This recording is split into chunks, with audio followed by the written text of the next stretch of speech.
Le sujet de la sécurité n'étant pas une prérogative directe du Conseil régional, mais plutôt de l'État, en termes de sûreté particulièrement.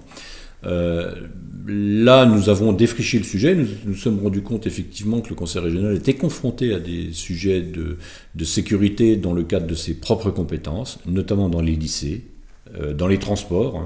Les transports, c'est un tiers du budget de la région quasiment. Et tout le monde sait qu'il y a des problèmes de sécurité dans les transports aujourd'hui. Et sur les aspects notamment de cybersécurité, où là, de plus en plus, on travaille sur des dossiers dématérialisés qu'il convient de sécuriser. Et donc, on voit bien que la région est directement concernée. On souhaite même que la région prenne un peu plus de place dans la gestion des problématiques de sécurité. Tout ce que fait la région concourt à la création d'emplois, plus ou moins directement. Quand on fait de la formation, on travaille pour l'emploi et pour les entreprises. Quand on fait du développement économique et qu'on aide des entreprises à se développer, évidemment, ça a un aspect emploi. Quand on construit un lycée, il y a de l'emploi direct et indirect, parce qu'on soutient l'économie, notamment dans la construction. Bref, toutes les politiques de la région, quelque part, concourent à l'emploi. Sauf qu'à un moment donné, il faut effectivement avoir une stratégie. On sait que aujourd'hui, c'est plutôt l'État qui pilote les politiques de l'emploi dans les territoires. Nous, il nous semble, c'est la réponse qu'on a fait au président Rotner sur la base du dossier qu'on a réalisé, que la région devrait avoir beaucoup plus de poids dans le pilotage des politiques de l'emploi d'une part et dans la définition des stratégies et surtout dans la mise en œuvre dans les territoires en s'appuyant sur les maisons de la région de ces politiques de l'emploi et de la stratégie définie au niveau régional avec les différents acteurs. C'est plutôt l'État qui est à la manœuvre et qui s'appuie sur les collectivités territoriales, particulièrement sur les régions. Nous, on pense qu'il faudrait un petit peu inverser les choses, c'est-à-dire que ce soit plutôt les régions, notamment la région Grand Est, qui soient à la manœuvre et qui évidemment s'appuie sur les politiques de l'État, qu'on ne peut pas remettre en cause.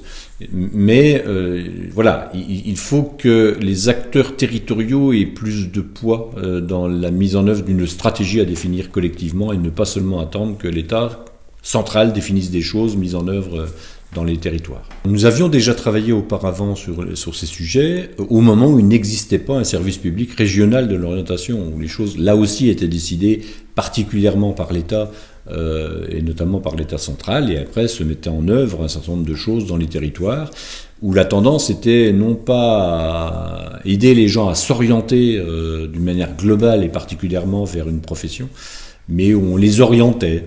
Je ne dis pas sans leur demander leur avis, mais en gros, on les poussait à s'orienter dans des domaines parfois qui n'étaient pas forcément ceux sur lesquels ils avaient tendance à vouloir aller.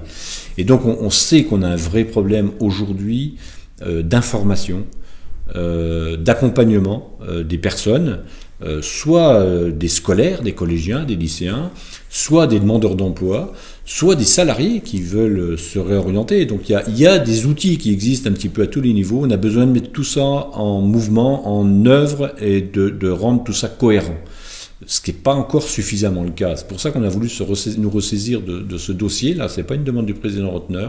Là aussi, on voudrait que la région continue. C'est déjà un peu le cas. C'était aussi notre demande. Mais continue à s'impliquer encore plus dans l'orientation tout au long de la vie. C'est-à-dire pas seulement au niveau scolaire, pas seulement au niveau des demandeurs d'emploi, mais y compris au niveau des salariés dans les entreprises.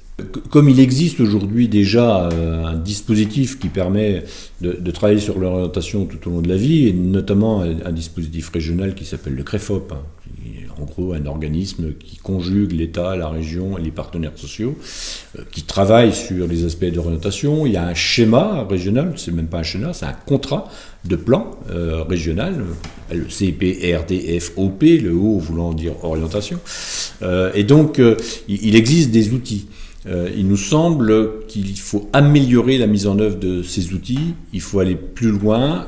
En termes de programmation, en fait, c'est le fameux contrat CPRDFOP dont je viens de parler, qui doit dire que dans les 6 années, on va avoir évolué nettement sur les aspects de formation et d'orientation, l'un entraînant l'autre. On sait qu'aujourd'hui, on est confronté à des sujets et à des difficultés très importantes en matière, on va dire, d'environnement. La biodiversité, c'est tout ce qui nous environne, en matière animale ou matière florale, par exemple. On sait qu'aujourd'hui, on a des espèces qui sont en voie de disparition, qui régressent fortement, et parfois des espèces qu'on avait tendance à bien connaître, les hirondelles, les oiseaux d'une manière générale, les insectes, c'est assez considérable. On voit qu'on a des disparitions fortes. Et que pour une partie, en tout cas, mais une bonne partie, c'est l'action de l'homme qui fait que ça disparaît. Et donc, il faut inverser les choses. Et de ce point de vue, la région va mettre en place une stratégie particulière et nous lui faisons des propositions dans le cadre de ce travail qui est en cours.